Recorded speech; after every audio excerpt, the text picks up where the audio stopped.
Hello and welcome to another of my series of interviews for Viking.TV. I'm Anne Diamond and this is Ellie, my companion during lockdown. Now, I do hope you are all very well wherever you are in the world watching whilst we all wait for life to return to normal and we can all go on holiday again. It's funny because it's my son's birthday today and I can't be with him, which is a real shame. At least now in London, where he lives, he's allowed to go out to the park with his flatmate and have a picnic. We are still enjoying brilliant, brilliant weather at the moment. It's my birthday in September and my son has said it'll all be over by then, so he'll be able to come and see me. I do hope that that's true.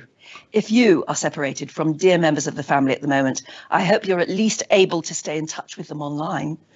So, as our various governments all over the world struggle to find ways of fighting this pandemic, and particularly, of course, to find a vaccine, a small group of hardworking and loyal workers are training to do their bit in detecting and identifying COVID-19 and so help save human life.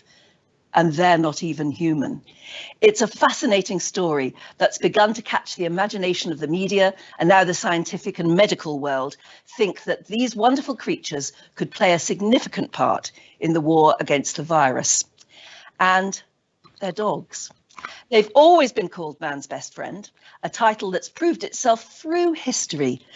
Just here in Britain, in Park Lane, the famous boulevard in London that links Marble Arch with Hyde Park Corner, just round the corner from Buckingham Palace, there's a landmark tribute to dogs who have saved human lives through canine courage.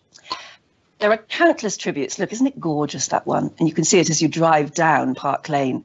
There are countless tributes to heroic serving dogs throughout the world. This one coming up is in Ottawa, in Canada. See, isn't that gorgeous? And then there's one in San Antonio, Texas, at the Working Dogs National Monument. Look at that. And then this one at the National War Dog Cemetery in Guam. And that's a beautiful, rather moving photograph. In fact, every year, the American Humane Association honours dogs for their work in search and rescue missions, following hurricanes and mudslides and earthquakes, or for helping and protecting soldiers in action. And these dogs are following in the paw steps of canine heroes like Sergeant Stubby, Smokey and Roselle. Now, during World War I, Sergeant Stubby there comforted wounded soldiers and sniffed out deadly gas.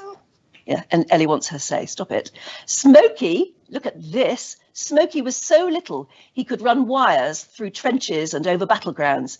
Oh, isn't he cute? And he later became what they think is probably the world's first therapy dog, because then he provided comfort for injured and dying soldiers. And more recently, Roselle guided her blind owner to safety down 78 floors of Tower 1 of the World Trade Center on 9/11. Here in Britain, we have what they call the Dickin Medal, awarded to dogs who have displayed conspicuous gallantry and devotion to duty. Previous recipients have included Rob, a collie, he was parachuted behind enemy lines 20 times and was awarded 8 medals. And funnily enough, as you can see there, his story is actually told in one of the Viking books about Finsa, Karina Hagen's dog. More of that later. And then there was Judy, who is an English pointer, believed to be the only pet officially recognised as a prisoner of war, because she saved the crew of her warship from thirst when they were marooned, and she led them to fresh spring water, which they couldn't find without her. And then there was Irma, the German Shepherd, with a nose for detection work. She found 191 people in all trapped under the rubble during the London Blitz. And she would bark differently if those she discovered were alive or dead. And you know, she was always right.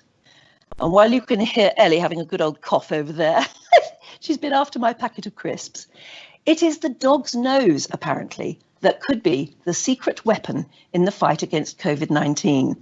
For one thing, dogs possess, I am told, up to 300 million olfactory receptors in their noses, compared to about 6 million in us. And the part of a dog's brain that is devoted to analysing smells is, proportionally speaking, 40 times greater than ours.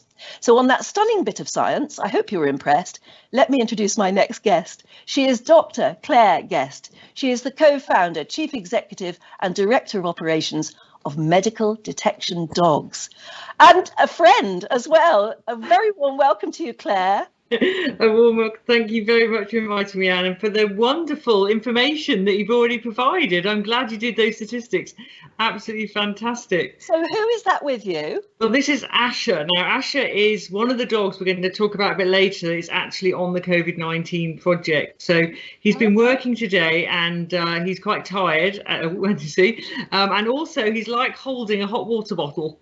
And it's very warm tonight. It is warm, So yes. I suspect he'll be jumping off quite soon, but as with many of our dogs, Ash is actually a rescue dog. So he was unwanted because he had very, very, very high drive and high energy, and I think he got himself into quite a lot of trouble because he had 7 homes before he came to Medical Detection Dog. Oh, I know, but he's found his true love now, and he's very, very, very serious about his work, and he's really got that sort of wild hippie look about him. Let him jump off. Asher, say hello.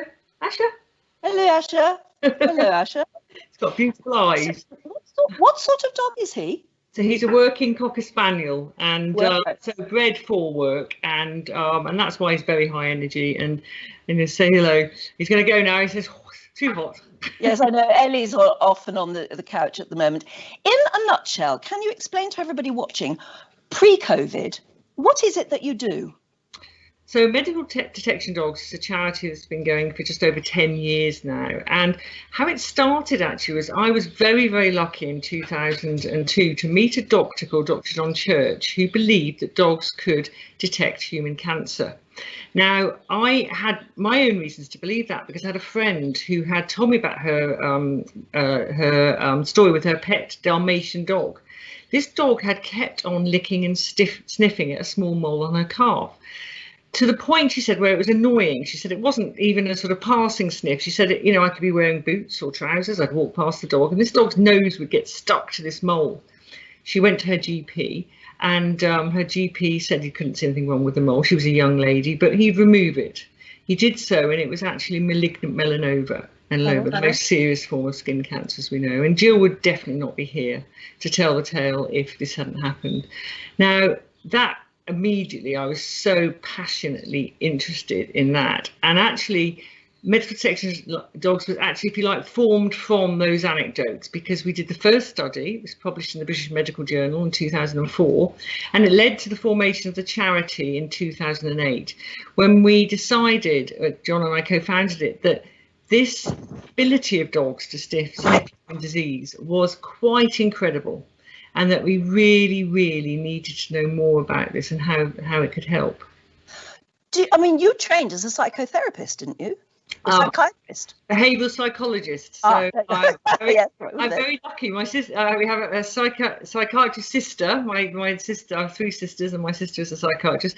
But yes, so I was looking very much at human behaviour, animal behaviour, but my passion was the relationship between the two, actually. So what dogs could do for each other.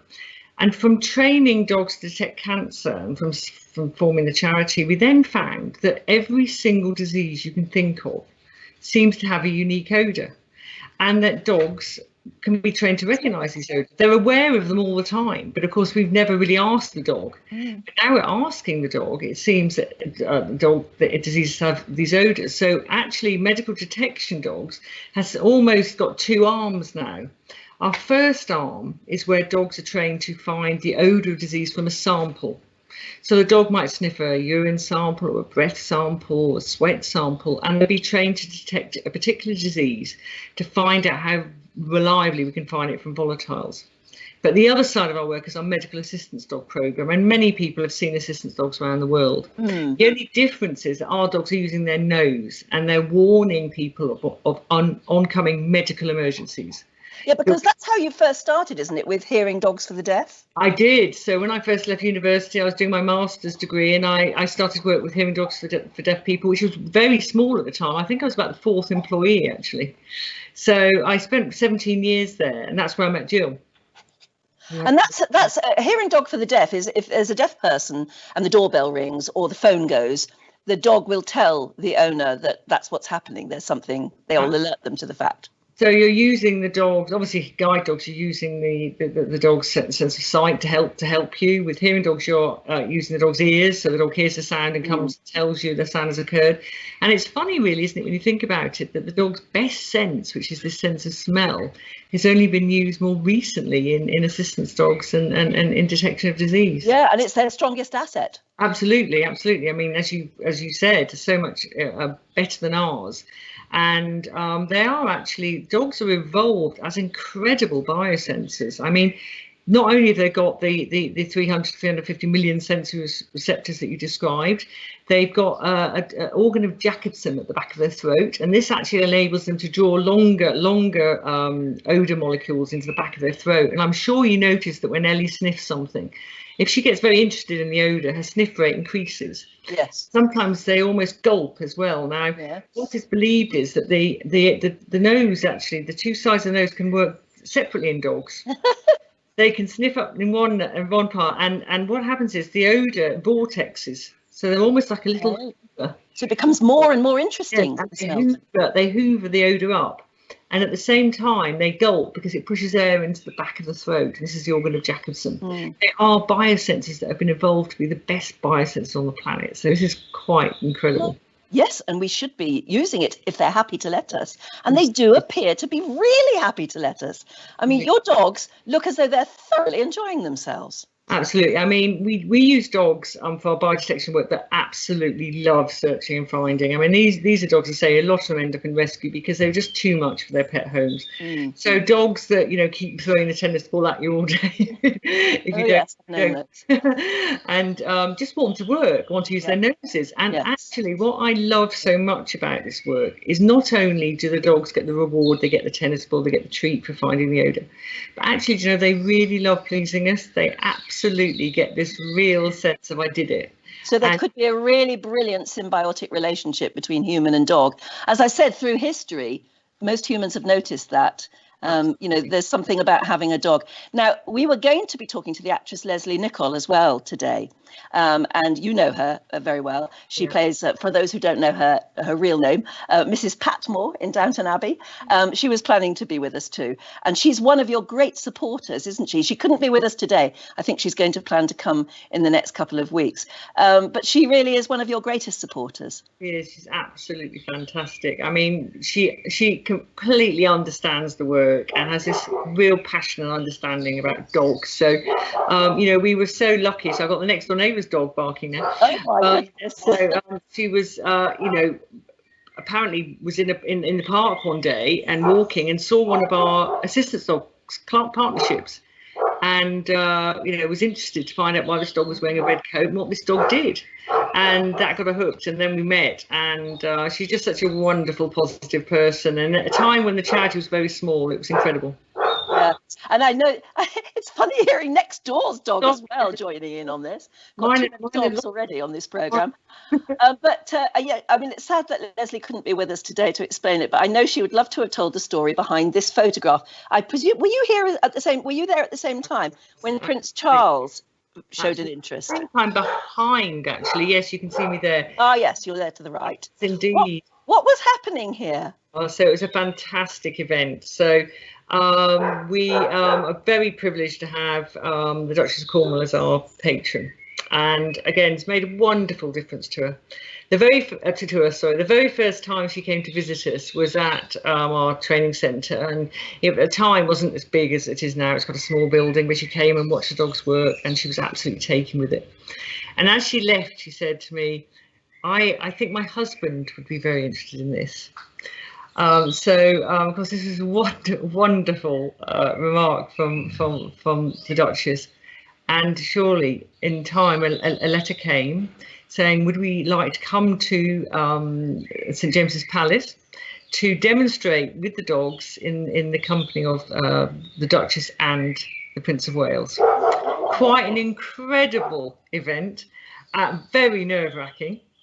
And Daisy, who's a dog I think we're going to talk about a bit later, was actually with the Prince of Wales and Leslie at the time. But I understand from a story, which I think you know, that Daisy rather got in the way. Yes, I think Leslie wanted to do a proper curtsy. In fact, she'll tell us, hopefully in a couple of weeks' time, that she was planning, she'd actually sort of practiced it in front of the wardrobe mirror, her royal curtsy. And then she found that she couldn't do it because the dog was sitting on her foot, and you could actually see it there too. Quite actually sitting on her foot. Daisy's a wonderful dog, and yes, but she did in fact, and I think the Prince of Wales found it highly amusing. Yes, he'd love that. We've got a video of that day, and it is absolutely lovely when they came. And in fact, it was when the Duchess of Cornwall arrived, but I think she was with the Queen. Let's have a look at this video. Yes.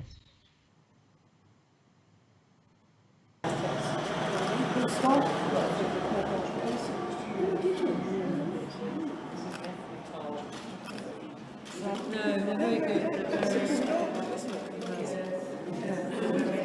They're all focused on their bag. We have other dogs as well. Enjoy eyes.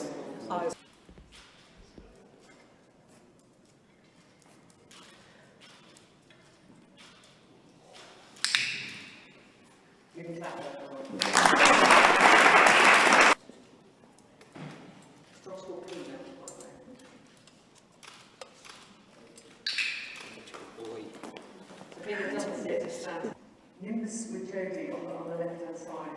Nimbus warns Jodie if she has that. Times his magic alerted during his lifetime. How long has magic alerted only 4.5 hours in advance? How really?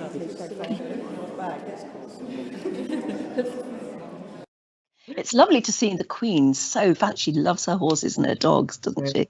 Absolutely, absolutely. She was so taken with it, and so a real-time alert occurred during the event. So one of our client partnerships, her dog jumped up and warned her she was about to have a unconscious episode.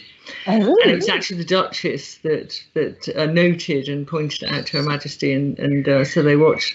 And the dog, it's something called postural orthostatic tachycardia syndrome. It produces drop attacks in often very young people. Actually, they become instantly unconscious. So it isn't something where you have a warning, you feel a bit woozy for a while, you become instantly unconscious. I've been beside people who've had these attacks. They're very frightening. But the dog can tell that it's going to happen before it happens. 3 to 5 minutes beforehand, ensuring that they can make themselves safe so they can go and lie down. And sometimes, before they had the dogs, people with this condition would be sadly having to use wheelchairs. Because they could fall at any moment. Any moment, and they would often have to give up university. They would have to even be accompanied to the toilet. So here's Kizzy now. So this is Kizzy. Yes. So don't know if this is wrong with all this. This is doing the. This is how the biodetection dogs work. So you see they're sniffing a sample in turn, and if the dog smells the odour they're trained to find, they stop. And that's the partnership, the lady that had the alert and sadly had a collapse, but it was very safe because the dog warned her. Because you had enough moments, you had enough time to sense that's what's going to happen. Perfectly safe. So what does it really mean for a charity like yours to have royal patronage? Yeah, an incredible difference. I mean, you can imagine, Anne, that something like this has had a huge amount of scepticism, and unfairly so, because we already rely on dogs to keep us safe, and have done, as you say, for centuries. Now, some of it has been because they've barked and kept us safe, or guarded, but actually we've used dogs for many years as sniffer dogs to find drugs and explosives. And this is a Parliament, Canary Wharf. These dogs are used, and the model of a dog using its nose to keep us safe is, well known. So why is it, I wonder, when you start talking about medical conditions, why is it that there's more scepticism? Well, I suppose, it was perhaps, to start with, it was thought that perhaps the dog would somehow become the doctor. And of course, that's not the case at all. what the dog does is give information to help the doctor. Yes. What it's all about. Dog is simply saying, I sniff something unusual here. That's all they're saying. And it's for us to interpret what it is they're alerting us to. Exactly. But maybe it is that symbiotic relationship we've always had with dogs, right going back to caveman days, that we love our dogs, don't we? We absolutely love a relationship with a dog. Absolutely. And I think, the anecdotes, those first stories of people being alerted to cancers, that was actually reported by Dr. Church in the Lancet Medical Journal, these anecdotes came from this relationship. I mean, these weren't trained dogs, these first dogs. These were dogs that had this wonderful relationship with their owners, noticed something different, and the relationship was good enough that the dog was somehow able to communicate it. Because you get to know your dog. Exactly. You get to know their moods and how they react to things. So if they react unusually, you know something's up, don't you? And these dogs managed to communicate to owners there's something wrong, and that's how we learned this was going to happen. This was possible. Well, I mean, talking about dogs on Viking television is like fitting snugly into a nice warm pair of slippers, because everybody at Viking, it seems to me, and everybody who knows Viking seems to love their dogs. Karina Hagen is clearly one of them, and she's very good friends. Oh, look there! Now there is her dog Finzer. Yes. That's at the launch of one of their ships called the Viking Sea, I think, or the first time they introduced water to they float the boat, as it were. And I think Finzer was the co-godmother of the Viking Sea. Lovely. She's that important, I think. And then, of course, Lady Carnarvon, who talks every Friday here on Viking television from Highclere Castle, which, of course, is the home of Downton Abbey. She loves her dogs as well. And there's a relationship there, because Lady Carnarvon's dog, whose name I'm going to forget, I'm going to offend her now, her dog is the mother of Karina's Finzer. Right, yes. I think I've got it right. In fact, I think we've got some lovely video of them all at Highclere together, because her dog had a beautiful litter of puppies, and Karina got Finzer from that litter. And so whenever you go to Highclere, it just belongs with the castle, doesn't it? You walk around and you're followed by dogs everywhere you go. So, like I said, everybody loves their dogs. And Karina has even written books about her dog Finzer, which you can always get if you're on board a Viking ship. So there you go. The relationship very, very strong. So let's. There's the series of books and the little soft fluffy toy, of course, which means that the dog is part. And apparently, Karina takes the dog sometimes aboard the ship, presumably depending on where it is in the world. All of the people on board say, I wish I'd been able to bring my dog as well. That's how those people get to their dogs. But back to the real stars of this story. How do you train them? Do they come and live with you as puppies? Where do they live? How does it work? So we use rescue and unwanted dogs, but also dogs that are donated, or sometimes dogs that we purchase for a particular role. Now, we are, as you're saying, we are passionate about the welfare of our dogs. All our dogs live in homes. So they either live in the trainer's home or the home of a wonderful volunteer that we've got scattered all around the counties. We have a no kennel policy. We really believe that for dogs to enjoy and love their work with us, they need to be with us. So, there's no kennels. And that is where? Where are you talking from? We're based in a little village just south of Milton Keynes, so in Buckinghamshire, and we have actually our centre is on an old airfield, so we're surrounded by beautiful land. So I think we've just got some footage showing now. Now, what is that dog doing? And I mean, clearly your dogs don't sniff people; they sniff in a sort of clinical. The biodetection dogs do, yes. So this is what we call a biodetection dog. So this is a dog that sniffs a sample to tell us whether a sample from somebody holds the odour of that disease. Now, this particular dog is actually a malaria detection dog. And this dog here now is a cancer detection. Now, really, whatever the dog's doing, it looks similar because they're going around a carousel sniffing each spot in turn. But if you see the pots there, that's a tiny drop of urine going in, and this dog is looking for a person with prostate cancer. Now, our dogs have an 85% reliability. That's indicating that she's found the prostate cancer. She simply sits by it. That's right. Won't She's saying this one smells funny to me. So moving on means I've screened the sample and it's clear. stopping and sitting and staring at it means this has got the odour I've been trained to find, and in that case prostate cancer. Okay. What we're doing in a way is teaching a dog to become a connoisseur, I suppose, of the disease. So what we're doing is training a dog through getting samples from people. So what we would do is get samples from people who we know have the disease for training. And as I say, these could be urine samples or sweat samples or breath samples, depending on the disease and condition. Now, what happens is you get samples you know are from people who've got the disease, and then you get samples from a whole range of other people. Now, these people, what we call our control group, they would be different ages, often different sex, they'd eat different diets, they'd have other medical conditions. So basically what you're teaching the dog to do is find the unique odour of the disease against the background of everything else. And the dog learns that I really take notice of nothing else, only this particular disease odour. And if that disease odour is there, then I get. And how high did you say the detection rate was successful? Florin, who's just here, I wonder if I can get Florin to come say hello. Florin is our prostate cancer detection dog. You can come up. I've got a little biscuit here, which might just encourage you, her being a Labrador. So Florin is, I just see her nose. Well, there are several noses after that biscuit. Yes, that's the nose of a dog that isn't the prostate cancer. So Florin is, come on, Flo. Florin is prostate cancer detection dog. Now she is 85% reliable from a 0.5 drop of urine. Now, when you bear in mind that the best test for prostate cancer currently is the PSA, and so he's trying to get in, but he's not. Yeah, that's not Florin. No, it's not Florin. I can't actually see anymore. The PSA test has a 75% false positive. Oh, there's Florin actually doing a test at MIT, I think. Hold that shot for a minute, because I'm going to explain what's happening there. Yeah. Florin has an 85% false PSA has an 85% false positive rate, which means that 3 out of 4 men will have a positive result, but not have prostate cancer. Now that causes huge problems. Yes. Because the GPs don't like doing it because it worries people unnecessarily. Once you've had a positive test, you then have to make the decision: do I go on and have further tests, which is a very invasive biopsy?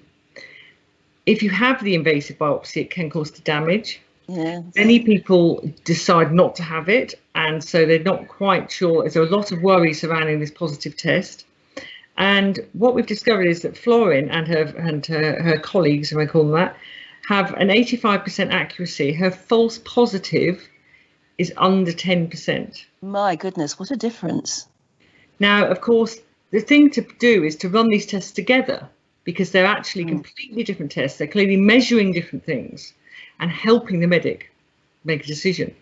And of course, yeah, go on. Can I go on? No, you go on. This picture here is the next step. Now, it's the work that medical detection dogs does is really to help diagnosis in human disease in all different ways in terms of the reach, how many people we can help. But we're always using the power of the dog's nose. Now, in cancer, I've never believed that cancer would be a disease where we train a dog for every person. You know, that's not, or a dog would sit in the waiting room, and you'd see a dog as you walk through, and the doctor would say, let the dog sniff me. It was never going to work like that for cancer. So we have to find a way of translating what these wonderful dogs know to something that can be used by everybody. And Florin, in this picture, believe it or not, is sitting with the world leading quantum physicist, Andreas Merschen, at MIT in the USA.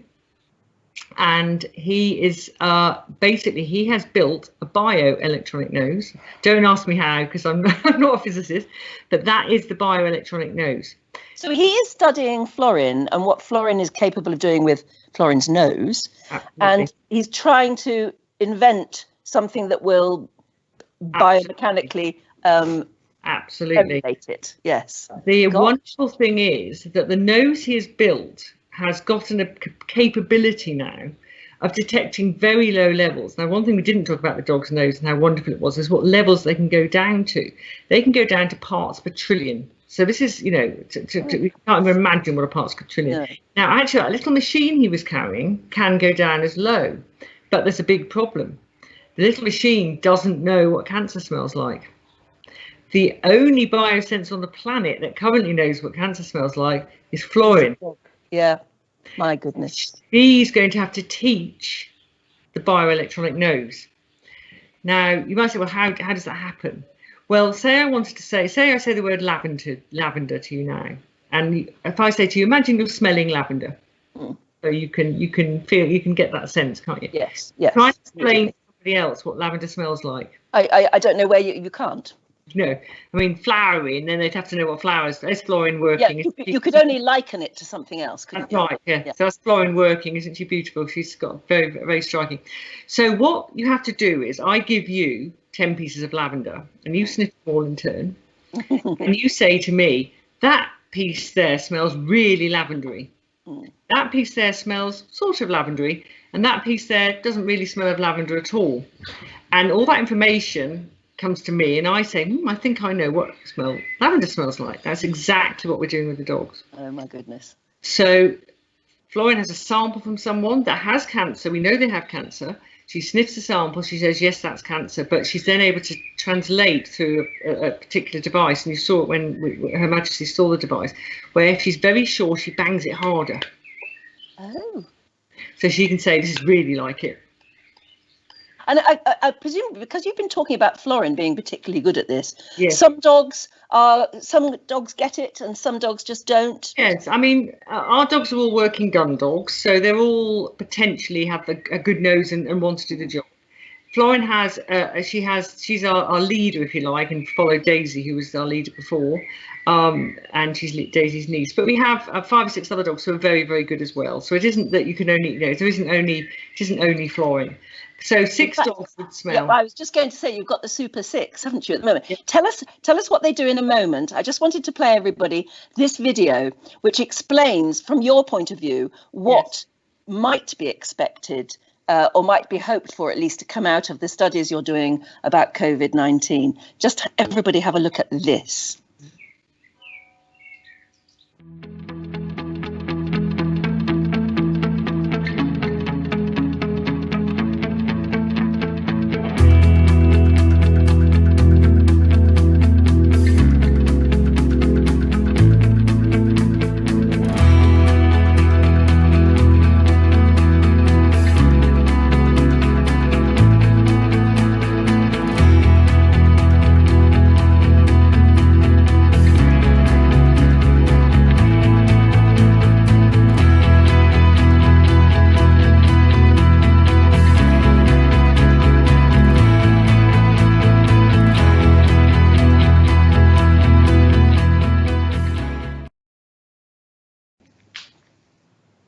So, Claire, no pressure at the moment. I mean, yes, you're getting a global recognition for the fact that you're working, I think, with the London School of Tropical Hygiene and Durham University on trying to see whether or not you can get your dogs to sniff out the coronavirus.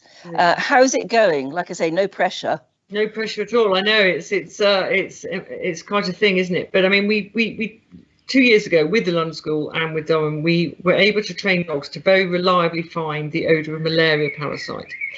Now, this is with people who are asymptomatic, so people didn't realise yet they'd got malaria, they hadn't got temperature or fever, and we were able to train dogs that on socks that had been worn by people in the Gambia, children in the Gambia. That's quite amazing. They wore the socks for up to 12 hours. These socks were then bagged, came to London School, the London School prepared them, and they came to the dogs for training. We then were tested on a completely new set of socks, and we found that the dogs were able to detect with nearly 80% reliability whether or not somebody had asymptomatic malaria. Oh. Now, in addition to this, we also were training with Imperial College London dogs to detect Pseudomonas bacteria. Now, Pseudomonas bacteria, it's not dissimilar in the way that COVID virus works, in that it damages the lungs of people who are either immune compromised or perhaps have cystic fibrosis. We discovered that dogs could detect very reliably the odour of Pseudomonas, and they could detect it against other background of other bacteria or even viruses. So, of course, as soon as we heard about this awful crisis and COVID-19 and what was happening, immediately thought, as I said earlier, there's no disease so far that we haven't been able to train dogs to find. So if we could find a way of training our dogs safely, so there's no risk to the dog at all, then we could discover whether this terrible disease had an early odour, even in asymptomatic or pre-symptomatic individuals. And by training in the same way, we could make a huge difference to firstly understanding the virus and what it's doing to the body and how this could be early diagnosis, but also preventing rapid respread when we all hopefully come out of lockdown and perhaps people are flying back into the UK and things like that. So it was something that almost, if you like, our past experiences brought us to this point. And our wonderful collaborations have brought us to this point. As I say, we've worked together before. We have had a successful project before, and now we're all ready to get this next work done. My goodness.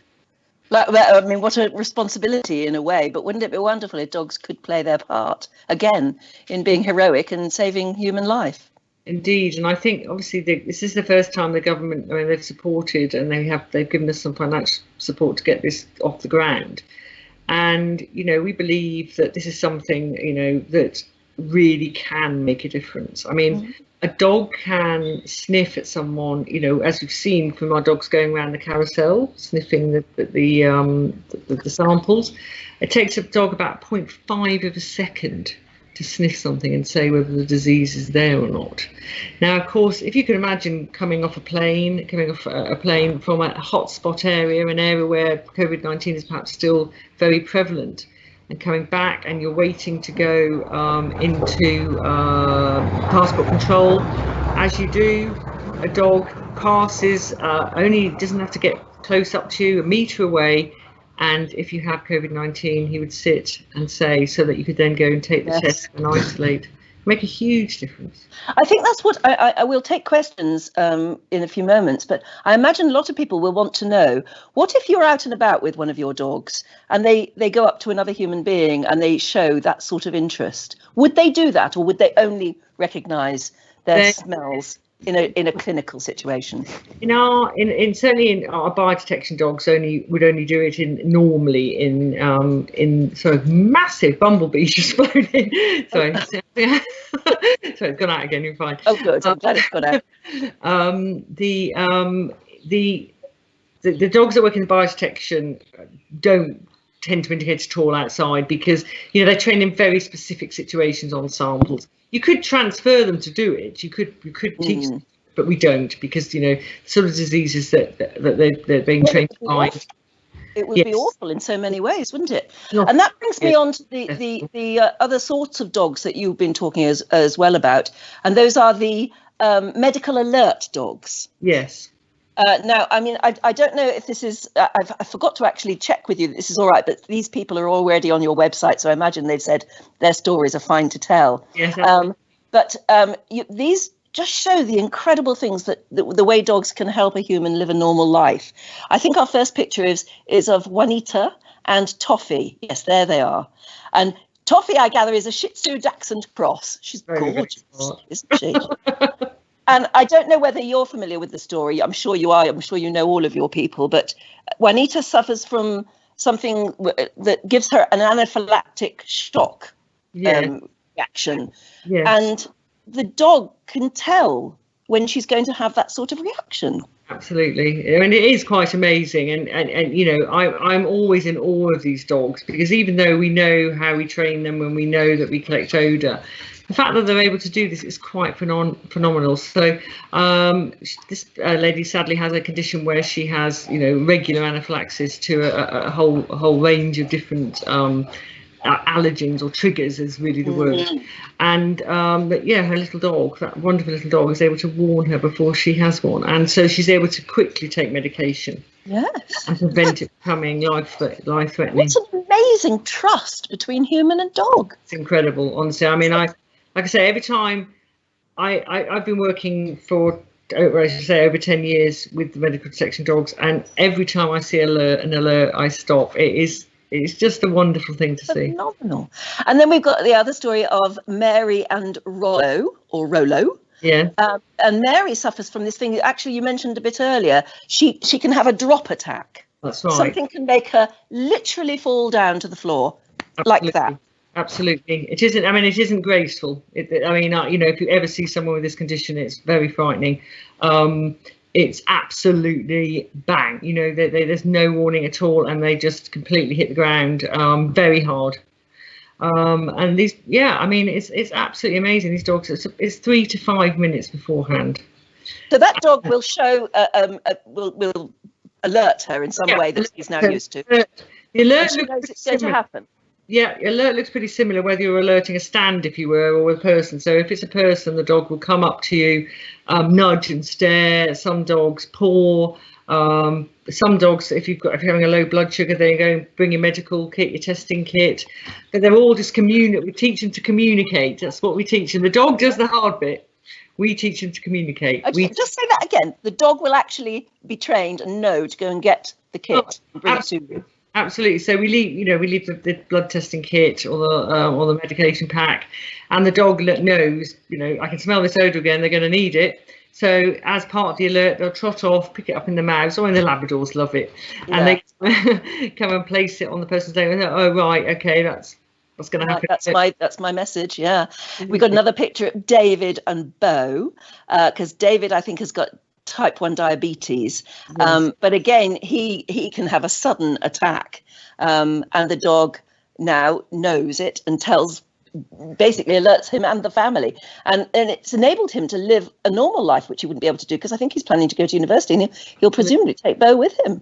Absolutely. I mean, a beautiful dog. And with teenagers, type 1 diabetes can be very difficult, because it's all about balancing your sugar when you can't balance it naturally. And when you're growing and catching viruses and being active, running around 1 minute, and it just completely throws your sugar balance all the time. And unfortunately, younger people can have comas, go into comas, or have seizures, and unfortunately it's very damaging. It could just cause damage to the brain, or even death.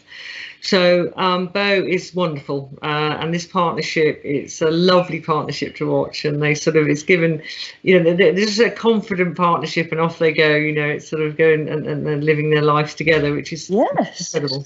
Like, I presume, guide dogs we're able to do for the blind or visually impaired. Once upon a time, that might have been looked upon with a sort of raised eyebrow, but look what they do. Give people their lives back. Absolutely. And actually the two things we do, although they may seem quite separate, it seems, you've got that clinical environment, perhaps where the dog's sniffing samples and it looks very clinical, and then you've got that sort of wonderful relationship between the two. But actually it's all about the same thing. It's the dogs wanting to be with us, wanting to work with us, and wanting to use their noses. Yeah, exactly. Well, they've got them, brilliant noses as they are. But now it is your COVID work that's grabbing the headlines. I just wanted everybody to see how global this is going. I mean, you and I are speaking from Britain, but everyone all around the world is trying to do their best to try and find a way forward through this COVID-19 pandemic. And you certainly are grabbing the headlines, even in America. Here's a report from ABC, I think. We all know the amazing power of a dog's nose.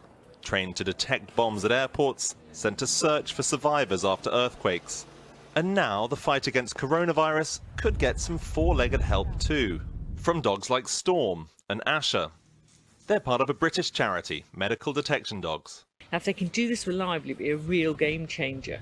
The hope is that COVID-19 creates a certain smell that specially trained dogs can detect on people, like they already do with malaria and some cancers. They have 350 sensory receptors in their nose. Us poor humans have got 5 million. They've been training dogs like Star here to detect disease for more than a decade, and if COVID-19 has a signature scent, there's a good chance she'll end up in an airport, helping find those who are infected.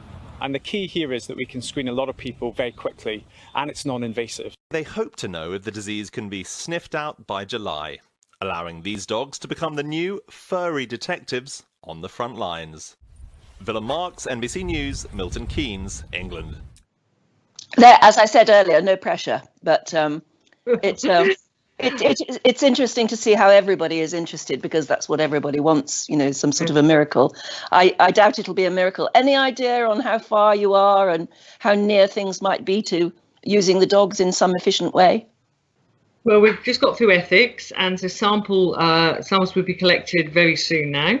And the dogs are already going in, so the Super 6 and are going in and are getting ready. So they're learning the rules of the game, if you like. So they understand about how to find things on the stands. They understand how, you know, how rewarding it is to use their nose properly, so not to go too quickly. They're learning all these things. Ash has been in work today, so he's getting back into work, and the sample should arrive in about a month's time, we believe, because once they're collected from the patients, they will have to be treated so that they're completely safe by the time they come to our centre. Well, that's what I wondered. Yes, I mean, again, people will be asking, if your dogs are sniffing coronavirus, could they suffer from it themselves, or could they pass it on to you? Absolutely. So dogs themselves can't get coronavirus. There have been some instances around the world. I think there's about 3 reported instances of dogs actually have been found to have it sort of, they've almost ingested it or have it up the noses, but it's not translating in them at all. So they're not actually getting the disease. It's believed it's almost like a contamination, you know, like you know, if you touch something with coronavirus, you leave a contamination. But we're taking their welfare incredibly seriously. So we're training them on dead virus, so there can be no risk whatsoever. So it's totally inert, as it were. Totally inert. So we're collecting off socks. The dogs will be sniffing socks again, I'm afraid. Oh, and, so they love that, don't they? And they love a sock. So it will be totally dead. So it won't come to the centre for 2 or 3 weeks and would have been treated. Yeah. And when they actually go out to sniff individuals, they won't be going anywhere near the people. We will be asking to sniff at a very safe distance, probably a metre or so. Yeah. So, you know, there's no risk for the dog, but of course we're going to keep in regular contact with vets and make sure that the situation doesn't change. And if it works, if we can use them in some way, where do you think we will see them? Will it be at airports or in offices, or how will they be used? So I think, as I said, I think an airport will be a place you'll definitely see them. So I think people, and it's already a model that's used in an airport, you know, people are accustomed to.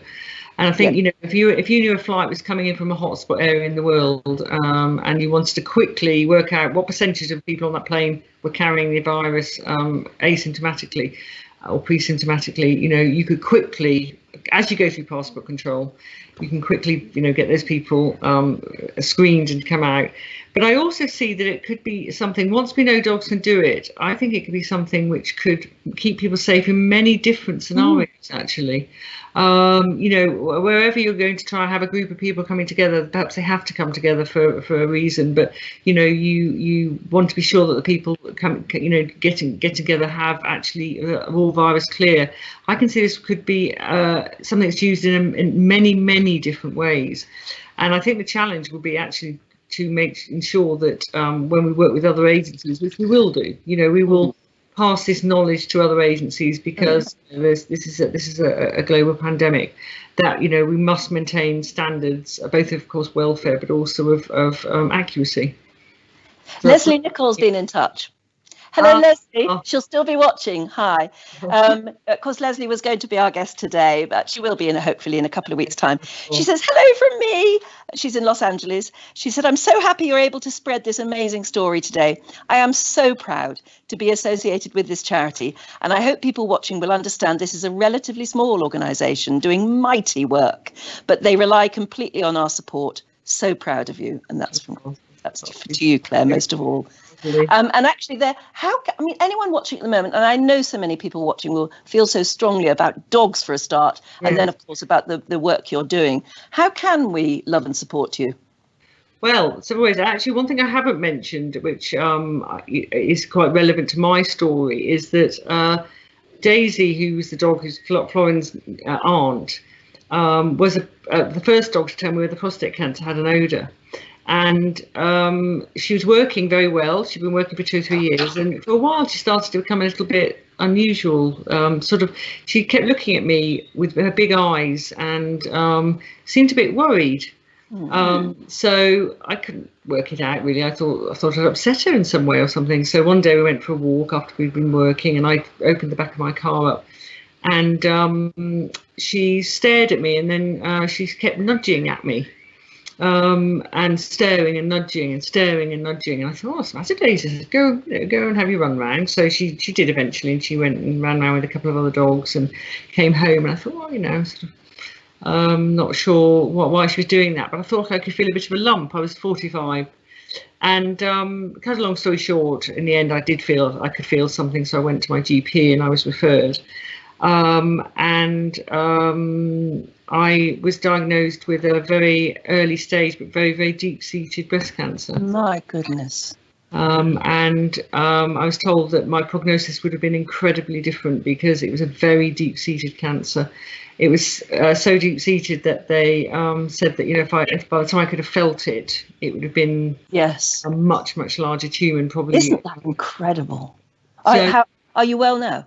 Yes, that is 10 years later now. Sadly, I lost Daisy 2 years ago. Yeah, but she saved your life then. She saved my life. And there's a book I've written called Daisy's Gift, which tells the story of the charity and how, sort of what we talked about today, but it talks about, you know, how the charity started, what Daisy did for me, and where we thought the charity would go. And I have to say that, you know, I'm very, very proud her legacy is living on. Her legacy is living on in you as well as the charity. Indeed. So if anybody wants to support, you know, please go on our website. We have different ways that you can support. There's a Just Giving page if people want to go through and very kindly make a PayPal donation. Or yes, you can sponsor a puppy, one of our wonderful puppies, and you'll get updates of how they're doing and what job they do, whether it's an assistance dog or not. You can support the COVID project by making a donation. Again, go into the website either through Just Giving or just through the Donate Now button, whichever people feel most comfortable about. You can buy Daisy's Gift, or actually one of my members of staff, which is wonderful. While she's been in furlough, she has made some daisy flowers in memory of Daisy, which go on dogs' collars. Oh, wonderful! Good idea. Of Daisy. So there are many, many ways, but we are, as Leslie said, we are a small charity. Our dogs punch well above their weight, but we are small and we need every bit of support because, you know, the diseases we are working with, I mean, Parkinson's disease, for example, the dogs can detect Parkinson's disease. There's no diagnostic test currently for Parkinson's disease. No, that's right. It's purely done on symptoms, isn't it? Parkinson's disease, to the difference it could make if we could start early diagnosis. Dogs can smell it very well, but we need support. The reason it hasn't gone any further is because, unfortunately, you know, things have it's difficult to raise funds, and so anything anybody can do to support us now or in the future would be absolutely incredible. Quite a few people from the United States getting in touch to say, is there a similar charity in the States? I mean, there are other programs going on, aren't there? But of course, as you said, anything you're able to do, and you're working with MIT just there with the prostate, anything you're able to achieve will be shared, of course. Absolutely, it will be indeed. And we do work, we have shared knowledge with Pennsylvania State Veterinary University, because they have done a small project on cancer, and are starting some COVID work, and we work closely. And there are some organisations, we're a member of something called Assistance Dogs International for our assistance dogs, and there are some assistance dogs organisations that do train dogs for diabetes, and we are world leaders in the Addison's, the anaphylactic shock, and the drop attacks. I don't believe there's another organisation yet, but you know, I do go out and meet colleagues from around the world. Well, I did until COVID-19, and disseminate the information so that, you know, people all around the world can be helped by the knowledge that we're getting. Victoria Kirby from Alabama. Hi, Victoria. Are there specific breeds of dogs that you use for detection? Why or why not? And then somebody else is saying, Nancy Moore from San Antonio is saying, is there a particular breed or breeds that can detect better than others? And another one, Michelle Schwartz, says, why are only Labradors and Cocker Spaniel breeds trained?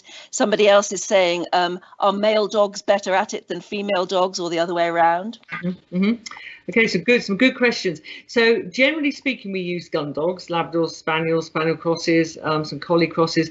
Now that's because they're sort of breeds that love the work. But as you saw for the assistance dogs, where they're working alongside their human owner partner, and they're just sniffing the air around the owner. And of course, one thing I haven't described actually is what a volatile is, because these dogs are detecting volatiles. So if you're volatile, VOCs. So if anybody tonight's wearing nice perfume and aftershave, and somebody's sitting beside them, the smell of the aftershave or perfume is the volatiles. Yeah. So you don't have to sniff the arm. So that's what the dogs are sniffing. So when you've got your assistance dog, we can use dogs. We could use a dog like Ellie if she was interested in using her nose, because she's sitting close to you. Yes. So she would notice a change. She'd notice a difference. Yes, she would. Absolutely. So we do use dogs. We've got poodles, poodle crosses. We've even got a little Yorkie. So yes, in the assistance dogs we do. For the biodetection work, we do tend to find it's these sort of active gun dogs that love the work. So that's why we use them. We're looking for a dog that enjoys it as well. Here's an interesting one. Linda Harrison from Dallas, hi Linda, says, Dr. Guest, have your dogs in the programme ever been trained to recognise failing transplant organs? It's a bit specific, but I don't know if you know anything about that. No, I don't. Very, very interesting. She says, our grandson had a heart transplant at age 1 week. Wow. Would a dog be able to detect declines with these transplant organs? I don't know. I mean, certainly what our dogs are able to detect in terms of the body's processing, as I say, blood sugars, cortisol levels, shock levels, in effect, and bacteria levels. So when something like a transplant was failing, you'd have quite significant changes in the body, I'm sure. And of course, POTS attack is actually a cardiac condition. So, and we don't know how the dogs do it. We don't know how the dogs. We don't know currently what's changing in the body that the dog picks up on that says they're going to have that drop attack. So my belief is that a dog can notice these things definitely and be trained to do these things. But of course, in order to train a dog reliably, you need to have a disease where you can show the dog a number of samples. Now, whether a dog could do it anecdotally or do it because of a relationship, it wouldn't surprise me at all.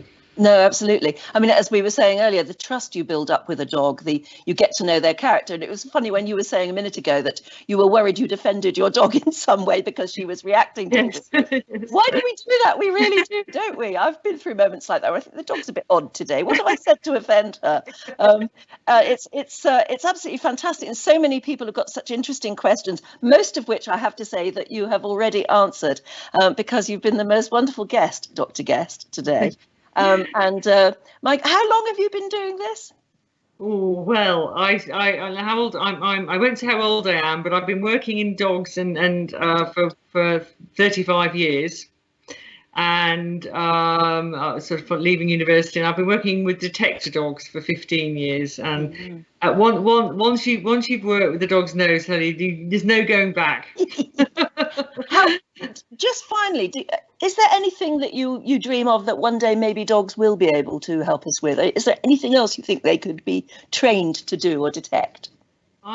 I believe that dogs will, and it's sort of a side note really, but I believe dogs will really, really help to warn us about diseases so that our treatments can be much more effective. Now, I don't know if many people have started the microbiome, these bacteria that live in our body, that they're healthy bacteria, they keep us well, they keep us alive. But we all know now that these microbiomes are change rapidly with our health. They also change. They understand now that the microbiome, the bacteria that are living in our gut, actually affect our brain and cognition. And what they now realise that things like Alzheimer's, things like Parkinson's are actually we become much more predisposed when our microbiome, our balance is incorrect.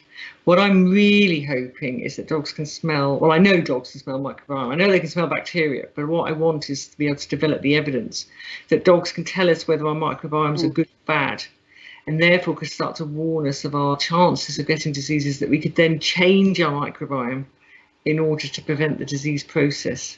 I mean, in all of the work that you're doing, is there still skepticism around from the medical or scientific world about what it is you're doing? Clearly, you're taken seriously by some. I just wonder if you do come across some hostility. Absolutely, huge amounts of skepticism. And to be honest with you, it's the belief of people listening today that have enabled this work to get started and move forward, and then gather enough evidence to persuade the skeptics. That's where you are. You start with this chicken and egg, no, you won't get support because you haven't proved it, but how do you prove it? So no, absolutely, there's still skepticism. Some people are very skeptical. Yes, but it's as you said, in a way, you're not proclaiming anything. You're just there to help, if possible, if people will take you seriously, to see if you can play a part, I guess. Absolutely, and to provide, to add the knowledge of the dog's nose, something that we have no awareness of at all. The knowledge of a dog's nose. There's a movie title in there, or at least a book, isn't there? Remind everybody, just finally, because again, we've got more questions coming in. Remind everybody how we can love and support you if that's what we want to do. So if anybody would like to, please go on our website, www.medicaldetectiondogs.org.uk, and you can make a donation either through Just Giving with PayPal, or you can just press the donate now and use your credit card. You can sponsor a puppy, you can buy Daisy's gift, and also just spread the word about what these wonderful dogs are doing. Yes, and maybe if you live elsewhere in the world, and maybe it's a good idea to sort of have a little Google and see if there's a similar sort of scheme running anywhere near you where you can help, because everybody's trying to do their bit, aren't they? Absolutely, and the information that we will get for the COVID-19 and for the other diseases will be disseminated around the world. And if we ever can get this microbiome cracked, so that we can say, you know, you need to change your diet in order to prevent Alzheimer's or something in the future. This will be information that will help people everywhere, and you know, this is what we believe our dogs, the knowledge that they have already. So we just well, the dogs will continue their amazing legacy, as I was saying at the very beginning of all this, that the relationship between human and dog is an historic one, and you're bringing it right bang up to date. Thank you so much for joining me today. It's been an absolute privilege and pleasure to talk dogs. It's been really nice, but the amazing work that you're doing with them. Let's hope and pray. I know. Thank you. Their part. Support. This is you know, the believers out there can get this off the ground. We can get this moving. And I mean, your dog's reappeared, and my next door neighbour's dog stopped barking now. So well, mine's been growling at something happening outside the window. So from Ellie and me, thank you very, very much indeed. Thank you. Lovely to meet you. Continue with the good work. Thank you. Absolutely. Thank you very much. That's Dr. Claire Guest there from that remarkable organisation. And I trust you found it very interesting. Certainly everybody getting in touch seems to have done so. So what of next week? Let me just say that Lida Kruger, the independent filmmaker and TV freelancer, she's going to be joining us on Viking TV. Her extraordinary life story was the subject of a recent documentary, actually, which she produced called Journey with My Daughter, in which she travelled with her adopted mother, Prue Leith, who's very well known in this country, probably is elsewhere actually in the world now that she presents the Great British Bake Off. Anyway, they went to find out more about her early life in Cambodia. So she's going to make a fantastic guest for me next week. So all I can say is that I hope that you've had a wonderful time just watching and listening. And I hope that I want to introduce you to my son. He's just reminded me, actually, because he's been with me for the past few weeks. If you remember, a few weeks ago, I said he was coming to join me because this is his home. And we've been in lockdown together for quite a while now. But he's been called back because he's at a military college here in Britain. It's a very famous military college called Sandhurst. So come and say hi, Connor, because this is Connor who, has been helping me understand the tech. You don't have to sit on me, it's worse than the dog. The dog's just moved. It's worse than the dog. But yes, Connor has been helping me do all the tech. I just hope I can manage it all without him next week. Well, we'll see. Yeah. We'll see. So he's off to do more officer training now. They've called them back in. They've got to do their bit. That's right. Yeah. So that'll be 12 weeks in lockdown. It'll be a wonderful time. Yes, that's the hard thing, is that unlike normal training, he won't be allowed home at weekends or anything like that because they will be in lockdown together to be safe. So that's going to be quite hard on you, isn't it? Or harder on me, I think. Yeah. Well, I think. And who's going to put the rubbish out? That's right. Or the garbage? We'll have enough to do, I think. Yes. Yeah, especially around the country. Especially with everything that's going on right now. You've been a great support. I just hope I can do it without you. Cool. So join me again next week when I'll have another, as I said, wonderful guest for you to meet. And meanwhile, stay in touch with each other. If not online in your own various ways, then keep tuning into Viking TV and we'll try and keep you amused. This time tomorrow, Lady Carnarvon is having tea at Highclere Castle with you, I gather. So until next week, stay safe, won't you, please? A very, very goodbye from me.